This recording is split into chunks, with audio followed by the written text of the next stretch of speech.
மாணவ மாணவிகள் அனைவருக்கும் இனிய வணக்கத்தை தெரிவித்துக் கொள்கிறேன்.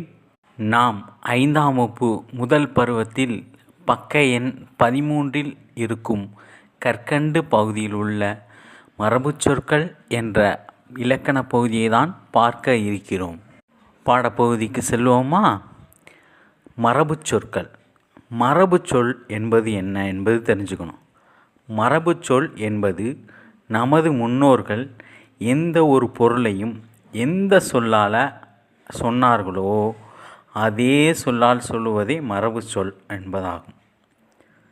அதாவது நம் முன்னோர்கள் எப்பொருளை எச்சொல்லால் எவ்வாறு வழங்கினார்களோ அப்பொருளை அச்சொல்லால் வழங்குவதே மரபு.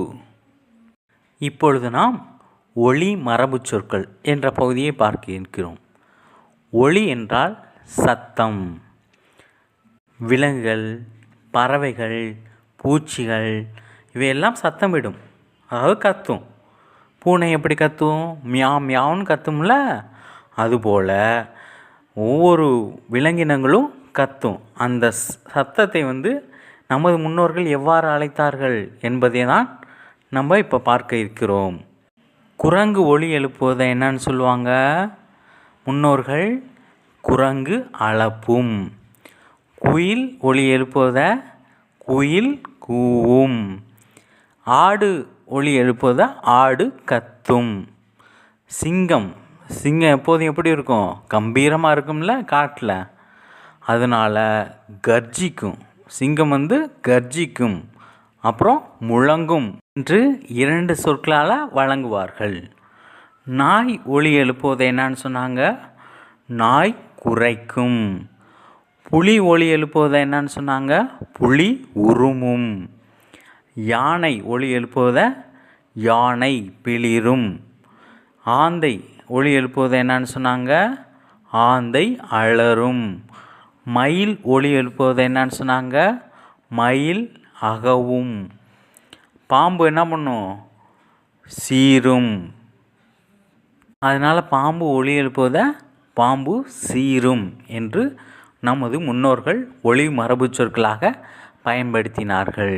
அடுத்ததாக நம்ம பார்க்க போகிறது விலங்குகளின் இளமை பெயர் மரபு சொற்கள். ஆட்டுடைய இளமை பெயர் என்னன்னு பார்த்தீங்கன்னா ஆட்டுக்குட்டி. கோழியோட இளமை பெயர் பார்த்தீங்கன்னா கோழி குஞ்சு. குதிரையோட இளமை பெயர் குதிரை குட்டி. குரங்கோட இளமை பெயர் பார்த்தீங்கன்னா குரங்கு குட்டி. மானுடைய இளமை பெயர் என்னன்னு பார்த்தீங்கன்னா மான் கன்று. யானையோட இளமை பெயர் பார்த்தீங்கன்னா யானை கன்று. சிங்கத்தோட இளமை பெயர் பார்த்தீங்கன்னா சிங்க குருளை. புலியோட இளமை பெயர் பார்த்தீங்கன்னா புலிப்பரல். அணிலோட இளமை பெயர் பார்த்தீங்கன்னா என்னன்னா அணில் பிள்ளை. கீரியோட இளமை பெயர் பார்த்தீங்கன்னா கீரி பிள்ளை. இவ்வாறு விலங்குகளின் இளமை பெயர் மரபு சொற்களை நமது முன்னோர்கள் அழைத்தார்கள். அடுத்ததாக நம்ம பார்க்க இருக்கிறது வினை மரபு சொற்கள். வினைனா என்னது? செயல். நமது முன்னோர்கள் எந்த செயலை என்ன சொல்லினால் வழங்கினார்களோ அதை பார்க்க இருக்கிறோம். அம்பு விடுவது என்னன்னு சொல்லுவாங்க? அம்பு எய்தார். ஆடை தைக்கிறத என்னன்னு சொல்கிறாங்க? ஆடை நெய்தார். பூ பறிக்கிறத பூ பறித்தாள். மாத்திரை விழுங்கினான். நீர் குடித்தான். சோறு உண்டான். கூடை முளைந்தார். சுவர் எழுப்பினார். முறுக்கு தின்றாள். பால் பருகினாள். அடுத்ததாக நம்ம பார்க்க இருக்கிறது தாவரங்களின் உறுப்பு பெயர் மரபு சொற்கள். தாவரத்தின் உறுப்பு என்னன்னு தெரியும் உங்களுக்கு? இலை, தண்டு, காய், கனி இவையெல்லாம் தாவரத்துடைய உறுப்புகள்.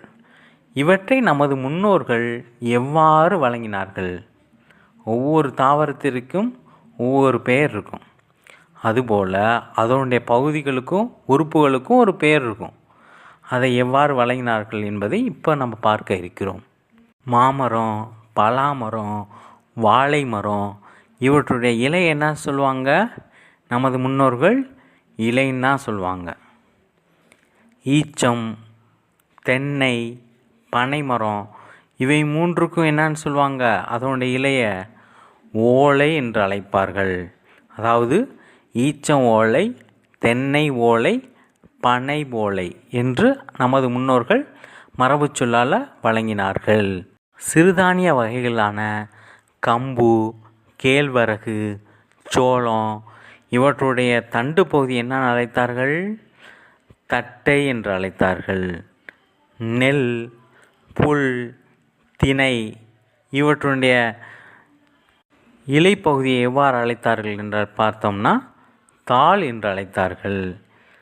அவரை, கத்திரி, முருங்கை, வெள்ளரி இவற்றுடைய காய்ப்பகுதியை எவ்வாறு அழைத்தார்கள் என்றால் பிஞ்சு என்று அழைத்தார்கள். இப்படியாக நமது முன்னோர்கள் தாவரங்களின் உறுப்பு பெயர் மரபு சொற்களை அழைத்தார்கள். அடுத்தது நாம் பார்க்க இருக்கிறது பூச்சிகள், பறவைகள், விலங்குகள் இவற்றின் இருப்பிட மரபு சொற்கள். இருப்பிடம் என்பது என்ன என்பது உங்களுக்கு தெரியும். நாம் வசிக்கக்கூடிய இடத்திற்கு என்ன சொல்லுவாங்க? வீடுன்னு சொல்லுவோம். அதுபோல் பூச்சிகள், பறவைகள், விலங்குகள் இவற்றுடைய வசிப்பிடங்களை நமது முன்னோர்கள் எவ்வாறு அழைத்தார்கள் என்பதை நம்ம பார்க்க இருக்கிறோம். கரையான் இருப்பிடத்தை, அது மண் போல் இருக்கும்ல, மண்ணில் கட்டியிருக்கும்ல, அந்த இருப்பிடத்தை என்னன்னு சொல்லுவாங்க? கரையான் புற்று. மாடுகளோட இருப்பிடத்தை மாட்டு தொழுவம் என்று அழைத்தார்கள். கோழியோட இருப்பிடத்தை கோழி பண்ணை. சிலந்தி வலை, நண்டு வலை, ஆட்டு பட்டி, குதிரை கொட்டில், குருவி கூடு, எலி வலை, யானை கூடம் இவ்வாறு நமது முன்னோர்கள் சொற்களால் வழங்கினார்கள்.